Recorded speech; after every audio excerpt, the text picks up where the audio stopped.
Narito tayo ngayon upang matunghayan ang nag-iinit at talaga namang napaka-latest na update sa issue ni Ate Erica.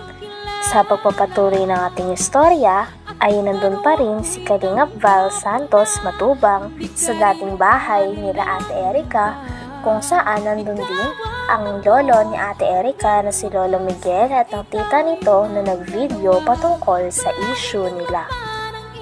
Kasalukuyan nga ang sinisolusyonan na din ni Kalingap Val Santos Matubang ang away na ito, sapagkat bilang isang pamilya ay pangit din tignan na nagkakaroon ng ganitong issue. At ang issue nga na ito ay dahil lamang sa pera.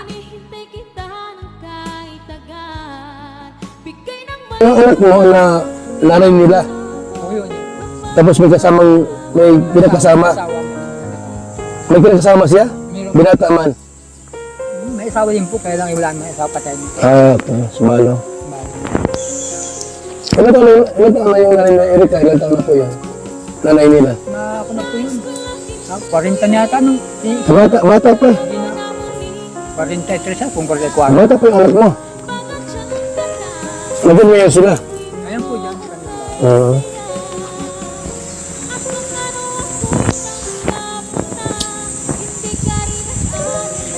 Hindi nasisilip yung hindi nasisilip doon. Kaya silip po. Malayo po din baga po sa yung paglusong doon na, tapos may kahon. Oo. Alam mo sila? Kaya yun po na at malalawin ito na doon. So yung mahal na tatay po, mga kalingap. Sige ating... Ipinakita din muli ni Kalingap Val Santos Matubang ang bahay nila Ate Erica. Dapat daw kasi talagang papagawa nito at i-renovate, ngunit hindi na lamang natuloy sapagkat hindi na nagpa-vlog si Ate Erica kay Kalingap Rab. Ito nga ay dahil nakuha na pala ni Ate Sheila May ni Erica ang pera kay Sir Jun A at nais nito na hindi na ipadaan kay Kalingap Rab ang pera, nang sa ganon ay maging mas mabilis na lang daw ang pagpapatayo ng bahay. Kaya naman isa din ito sa pinag-awayan ng pamilya dahil ang mga pera na binibigay ni Sir Jun A ay hindi rin nakakatikim ang pera ang pamilya ni Ate Erica, kahit sinasabi ni Sir Jun A na pampamilya ito. Lulot. Ano ba yan? Jun A, kung ikaw po nakikinig, nakapanood sa ating video, ano masasabi niyo po sa mga sinabi nila kung lang matanda? Dito ako para tulungan po sila kasi nagtawag sa akin, chat or text at yun po humingi tulong sa atin. Although sila po ay siguro ka po ay nagka-problema kasi umalis sa Kalingap, di nagpa-vlog. Pero yung vlog po dito mga Kalingap, tuloy-tuloy po yan. Kasi ang naka-scout dito ay si Riel at Malaman. Ay Lolo Miguel. So, ang tanong ko kayo kay Jun A, ano ang masasabi mo? Sa dalawang hinahangaan mo. Hindi ko ay matatao, matag-Diyos. Okay. Ang sinunod ito. Huwag mong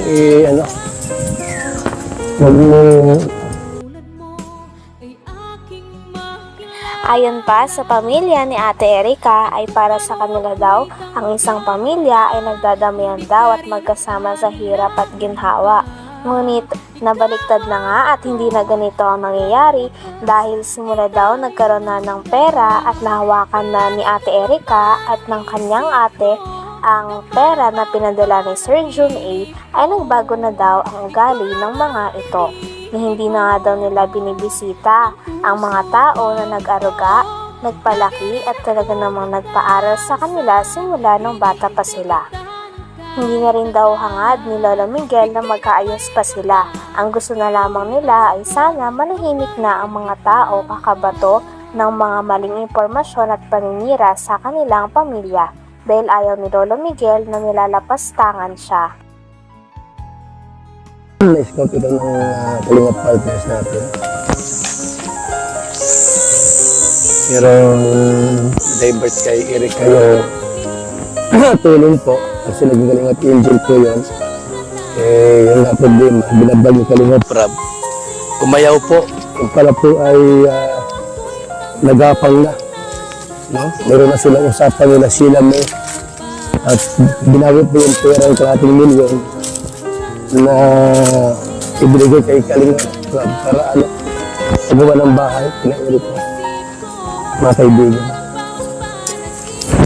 Eh, yun ang gusto nila na may gawa natin. Pero sa mga po mga kaibigan, hindi mabago yung pagkakagawa.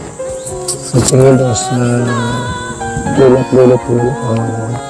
Ano ba yan? June 8, kung ikaw po nakikinig, napanood sa ating video. Ano mga sabi niyo po? Yung mga sinabi nila. Ang law matanda. Ako, dito ako pa. Dahil sa problema na ito sa pagitan ni Ate Erica at ng kanyang pamilya, ay sabi nga din ni Kalingap Val Santos Matubang na handa daw siya na solusyonan ng ito.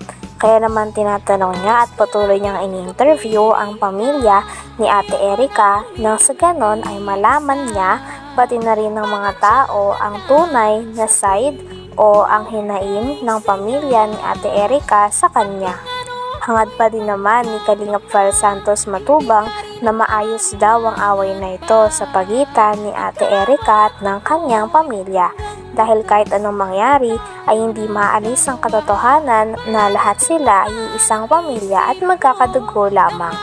Kaya pangit lang din na nag-aaway sila dahil sa pera at matatapos ang kanilang koneksyon dahil lamang dito. Huwag mong huwag mong konsultuhin yung dalawa. Hindi pa napunta rito, nag-birthday yung lola, hindi na naman napadalaw. Pero sa pinto-pinto, sila rin may gastos daw sila sa birthday.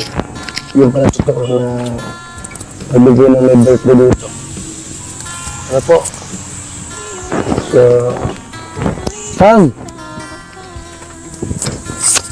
paalam mo rin po kasi may lupa.